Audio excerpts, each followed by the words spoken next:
Alright, we're back with episode 4, and this will be a real quick one just talking about images.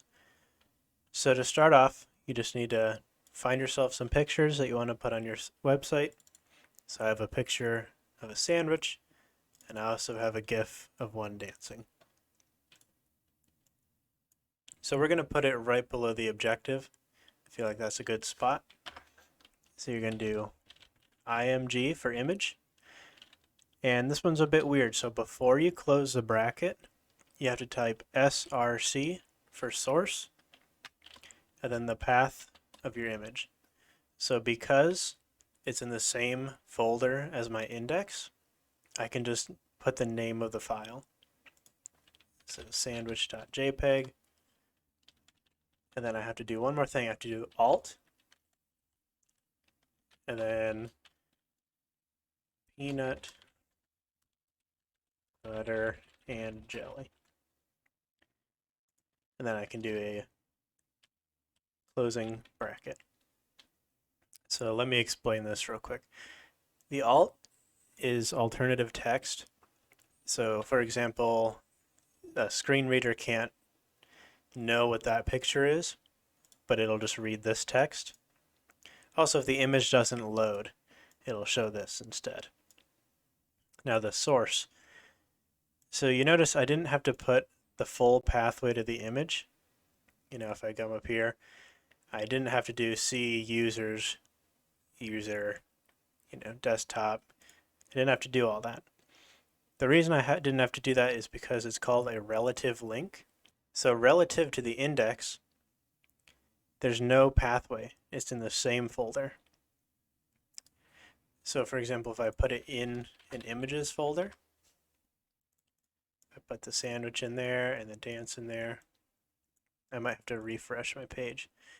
You can see there's no longer a sandwich.jpg in this folder, so the image disappears. And then that's where the alt comes in, peanut butter and jelly. So what I'd have to do is I'd have to type images/sandwich. So I think you can kind of understand the relative to this file. It's in images, and then it's this picture.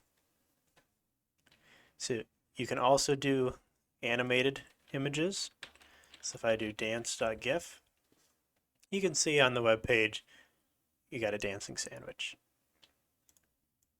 We'll go back to the other one. A little less distracting. So that covers relative links as well as the alternative text. But what if your picture was on the internet somewhere? So this is an example from W3 Schools. I'll just copy and paste it.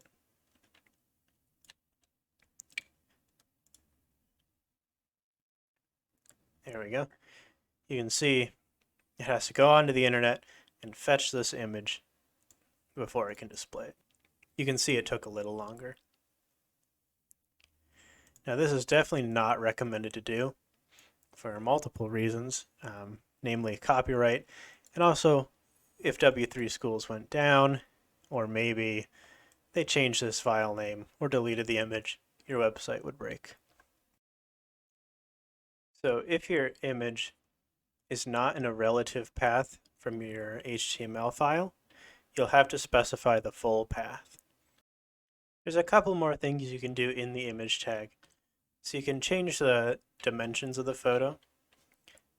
So if I do height equals 100, you can see it gets a little smaller. 10, it's tiny.